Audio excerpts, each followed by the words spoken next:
मुगल शासक औरंगजेब को एक अच्छा शासक बताने वाले महाराष्ट्र के समाजवादी पार्टी के विधायक अबू आजमी को मौजूदा सत्र के लिए विधानसभा से निलंबित कर दिया गया है। बड़ी खबर इस समय हम आपको यह बता दें कि अबू आजमी ने इसे अपने खिलाफ ज्यादती बताया है और कहा है कि वो इतिहास में दर्ज तथ्यों को ही उजागर कर रहे थे, जिसके बारे में कई प्रोफेसर जगह जगह बोल चुके हैं और जाकर बोलते भी हैं।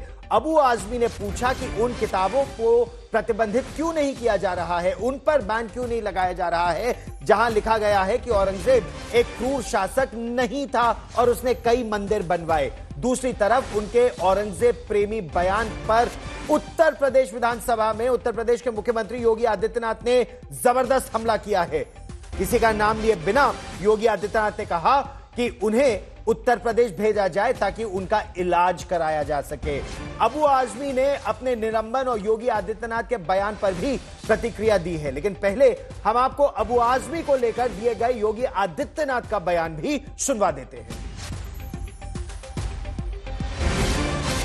दुर्भाग्य है कि इन्होंने आदर्श किसको माना है, यानी औरंगजेब को। औरंगजेब को अब ये लोग अपना आदर्श मान रहे हैं।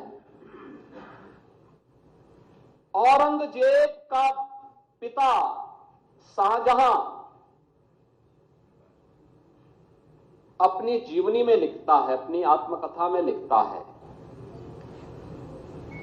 कि खुदा करे कि ऐसा कमबख्त किसी को पैदा न हो। उसने आगरा के किले में अपने बाप को कैद करके रखा, एक एक बूंद पानी के लिए तरसाया। और अगर इनको औरंगजेब पर गौरव की अनुभूति होती है तो ये लोग कम से कम पटना की खुदावंद लाइब्रेरी में जाकर के एक बार शाहजहां की ही जीवनी को पढ़ लें, देख लें, उसकी पीड़ा को देखें।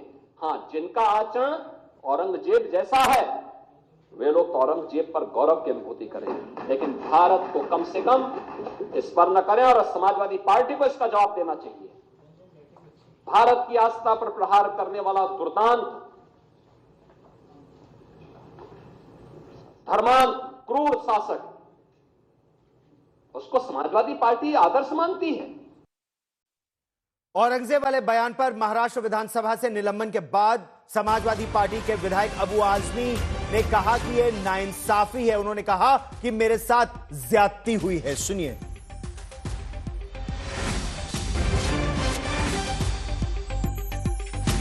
मैं समझता हूँ कि ये क्या चीज है। ये एक जो है कोलारकर एक साहब है, क्या नाम कोलटकर साहब है, एक शोलापुरकर साहब है। इन लोगों ने तो ऐसे ऐसे अल्फाज बोले हैं महाराज के बारे में, छत्रपति महाराज के बारे में। मैं इन अल्फाजों को दोहराने की भी हिम्मत नहीं कर सकता और उनके ऊपर कुछ नहीं हो रहा है। तो हमने जानबूझ के कोई ऐसी चीज नहीं बोला है, हमने वही चीजें बोली है जो हिस्ट्री में दर्ज है, जो आज भी जो प्रोफेसर लोग जाकर जगह जगह मीटिंग करके औरंगजेब के लिए ऐसी बातें बोलते हैं, वही बातें मैंने बोला है जो ऑन रिकॉर्ड मेरे पास है। उन बातों को बोलना अगर इतना बड़ा गुनाह है तो जो लोग इसी बातें बोल रहे हैं, जिन्होंने किताबें छापी है, उन पे कौन सी कार्रवाई हुई, उन पे कहाँ किताबें कहाँ बैन कुछ किया गया। मैं समझता हूँ कि ये मनमानी इस तरह से निर्मित करना वास्तव ठीक नहीं। अब मैं बात करूंगा, स्पीकर साहब से बात करूंगा कौन से रूल्स आपने मुझे किया है, फिर जो इसके रास्ते होते हैं वो देखूंगा कायदे से उसका। हाँ, जो भी देखता मैं इस बात करूंगा। मुझे बुलाना चाहिए था और सफाई मौका देना चाहिए था। आज मुझे जिस तरह से गालियां दे रहे हैं लोग, टेलीफोन पर गालियां दे रहे हैं, मैं टेलीफोन नहीं उठा पा रहा हूँ।